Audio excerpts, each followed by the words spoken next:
Soft wind drifts across barren ground, where rusted helmets sleep under time's quiet blanket. In every war, history chooses its heroes. It chooses its battles, its monuments, its legends. But shadows remain, places where bravery bled unseen, where courage died without applause, where the world moved on before the smoke even settled. This is not the war carved into textbooks. This is the other war, the forgotten one, scattered across deserts, jungles, oceans, and frozen peaks, whispered only by earth, wind, and bones. And tonight we walk into the silence. Long before Europe thundered awake to the sounds of panzer tracks and dive bomb sirens, a different storm raged beneath a burning African sky. Italy's ambitions marched into Ethiopia, not for glory, but for empire. Ethiopian fighters, some barefoot, rifles older than the men carrying them, met tanks with ancient pride and steel hearts. Abebe Aragai and countless patriots stood in dust and heat, fighting a war the world barely cared to name. When Italy fell and Allied forces returned years later, victory did not come from foreign boots. It came from mountain rebels who refused to surrender their land, their dignity, their future. Their story rarely reaches classrooms, yet their courage burns just as fierce as any soldier on Normandy's shores. Far north, where the sea turns to glass and breath to frost, men sailed into nightmares of ice and silence. The Arctic convoys, lifelines to a desperate Soviet front, moved through waters where the sun vanished for months. Merchant sailors, many barely trained, faced a death colder than bullets. U-boats lurked beneath, bombers above, and icebergs everywhere. One transmission crackled through freezing static before sinking into eternity. Engines gone. Sea rising. We are going under. If any man reads this, remember us. But the world seldom did. Their graves are steel hulls sleeping beneath black water, guarded only by cold and memory. Across the Asian continent, another tragedy unfolded with a roar the world barely heard. In Hengyang, China, 17,000 defenders faced an army 10 times their number. Guns emptied, they fought with knives, with stones, with bare hands, soaked in mud and blood. Doctors boiled grass to feed the wounded. Civilians ran ammunition through fire with no shoes. When walls finally fell, soldiers tied grenades to their waists and threw themselves under tanks. Not to win, but to deny defeat dignity. For 47 days they held, and history barely whispered their name.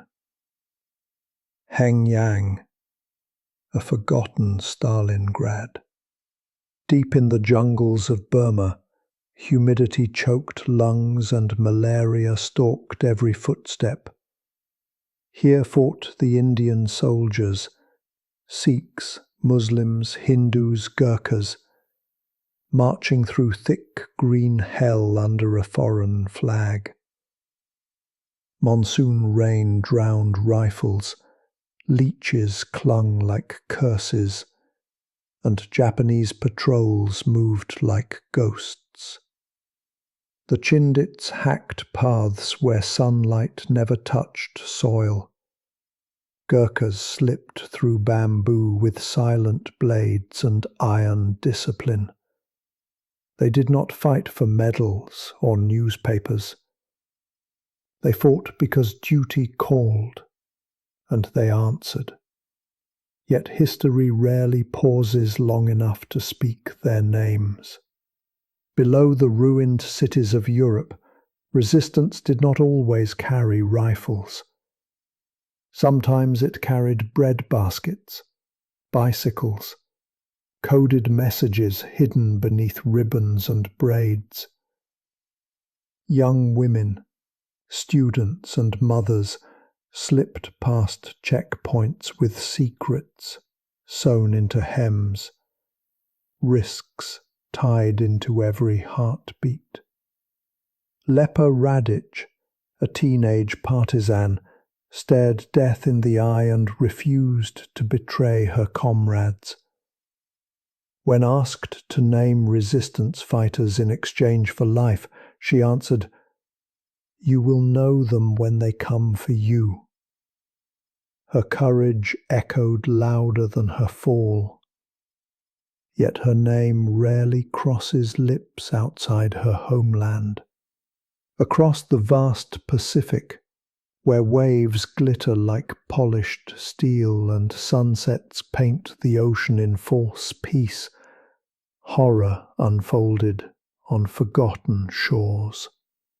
On Palawan Island in the Philippines, American prisoners dug trenches they believed were shelters until flame and gunfire revealed their true purpose. As the trenches burned, desperate men clawed up dirt walls, sprinted through jungle, dove into shark-shadowed water. 11 survived. They were saved not by armies but by fishermen, farmers, and families who risked everything to shield strangers. Names like Thomas Kalingassen belong not only to local memory, but to the thread of humanity that wartime darkness could not sever. In the icy Aleutians, winter swallowed sound and light. Japan invaded American soil, but few Americans today recall the name Attu. Fog so thick, soldiers vanished standing beside one another. Frostbite turned hands black, rifles jammed with ice.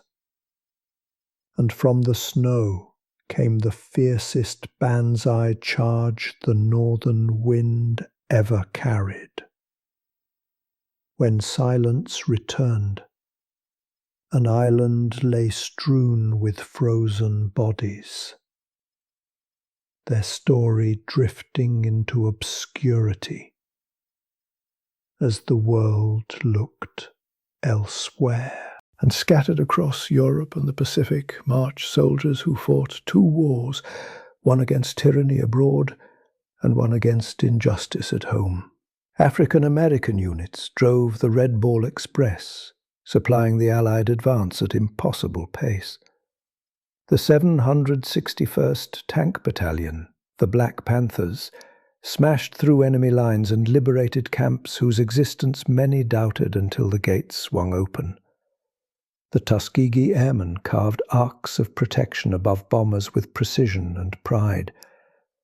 They returned home without parades, without equal rights.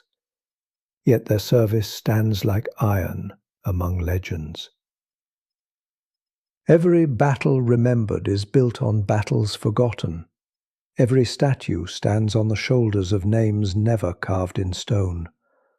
A world was saved not by a few headlines, but by millions of quiet sacrifices buried in jungles, oceans, mountains, deserts, and memory. War is not glory, War is the echo of footsteps that never returned, the silence at a kitchen table where someone once laughed, the small graves with no photographs, the medals that never found a chest to rest upon. And yet, as long as stories rise like breath in cold air, as long as a single voice speaks a name once nearly lost, forgotten does not mean gone. Tonight, across these windswept fields of history, we light a flame for those who stood where no spotlight fell, whose bravery shaped a world that never learned to pronounce their names. Their battles were real, their courage was sharp, their sacrifice was the thread that held humanity when it threatened to unravel. Listen closely. The earth remembers. The oceans remember. The mountains remember. And now, so do we. The world they saved may not have seen them, but history is not written only by victors. It is carried by ghosts, whispered by dust, guarded by time. And to those forgotten souls, across Africa's burning plains, the Arctic's frozen graveyards, China's shattered streets, Burma's haunted jungles, Europe's secret cells, the Pacific's lonely islands, and every quiet home left waiting. Your silence is over. Your story stands. Your echo rises. Not forgotten. Never again silent. Fade into wind. A heartbeat slows. The world exhales. Darkness holds a moment of peace. There are wars fought in trenches, in deserts, in storm-torn seas. And then there are wars fought in whispers. Wars waged with forged papers, with quiet footsteps down moonless alleys, with coded taps beneath floorboards. History remembers tanks and bombers, iron, steel, thunder. But some battles were won by patience sharper than any blade, by courage so silent the world mistook it for shadow. Across occupied Europe, behind enemy gates and beneath curfews enforced by fear, ordinary people chose defiance. They fought without uniforms, without medals, without certainty they would ever see freedom bloom again.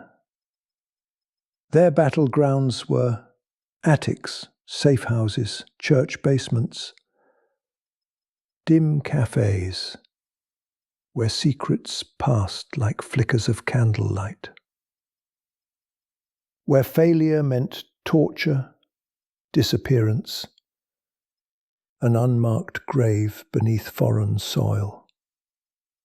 In Warsaw, a city strangled by cruelty, a librarian named Jan Karski carried not books, but the truth.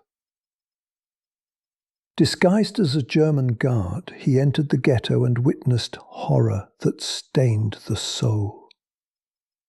With forged papers and calm breath, he crossed borders, dodged checkpoints, outran patrol dogs and searchlights.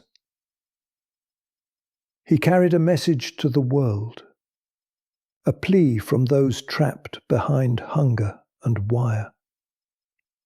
Many listened, few acted, yet Karski walked through fire without lifting a weapon, believing that truth itself could wound tyranny. In Denmark, fishermen became warriors of mercy. Under the cover of salt-sprayed nights, they ferried thousands of Jewish families across frigid waters to Sweden. No gunfire, no banners, no military orders. Only lanterns flickering against waves, and the quiet promise whispered through darkness: you will live. You will not be abandoned. Meanwhile, in France, a woman rode through occupied countryside on a bicycle. Her name was Odette Sansom. Inside her handlebars, microfilm, intelligence worth battalions. Arrested, tortured, beaten. She never revealed a name, a location, a single thread of the web she protected. In prison, when a Nazi interrogator demanded she betray her network, she lifted her chin and simply said, "I will not speak." Pain could not break what duty had already shaped into steel. Across the Channel, in Britain's quiet fog and cobblestone alleys, a secret organisation gathered men and women who lived in the long shadow between life and death. The Special Operations Executive, the SOE, whose mission was whispered in 4 words: set Europe ablaze. Tailors became saboteurs. Teachers became assassins. Radio operators trained to speak in silence, to tap messages across enemy lines like heartbeat rhythms. One of them, Noor Inayat Khan, a soft-spoken woman, a writer, a dreamer, carried her radio through the rooftops of Paris. She was hunted like a ghost, captured, tortured. She said nothing. A poet with courage stronger than steel. Under the Balkan mountains, villagers fought with grit older than empire. Yugoslav partisans, peasants and students and former soldiers, melted into forests, striking where no maps existed. Enemy trains derailed on moonlit tracks. Bridges fell. Convoys vanished into ambush and fog. Each night the occupiers slept lightly, haunted by the knowledge that every hill, every barn, every shepherd could hold a rifle. In Greece, children ran messages faster than any courier. Priests hid fighters in crypts. Shepherds smuggled downed Allied pilots over jagged peaks, past snowfields where cold could kill in hours. On Crete, when the sky darkened with German paratroopers, farmers grabbed pitchforks and kitchen knives and fought until fields ran red. Not for empire, but for home.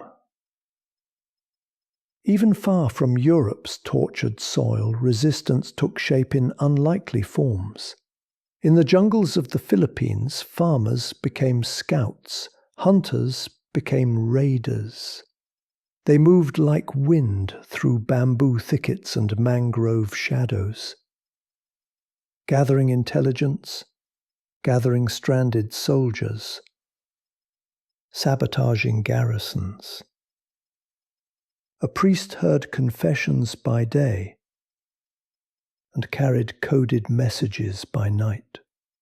A schoolteacher hid rifles beneath chalk and slates. A fisherman passed coordinates sewn inside the lining of his hat. Freedom lives wherever ordinary souls refuse to kneel. The enemy called them insurgents, bandits, traitors. History calls them resistance.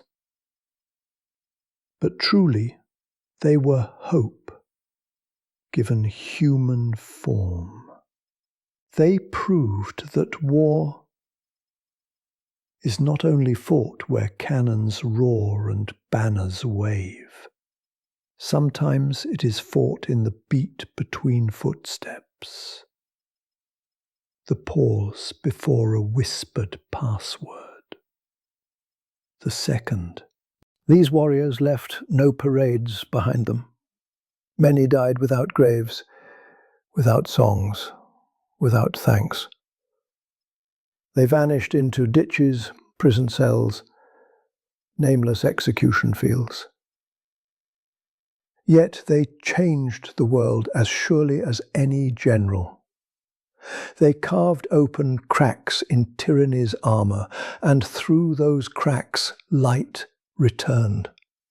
For evil does not fall all at once, it falls in pieces, one act of courage at a time, one defiant whisper, one hidden radio, one mother who refuses to betray her neighbour, one young courier, hungry and afraid, peddling through dusk with a message that could cost a life or save a nation.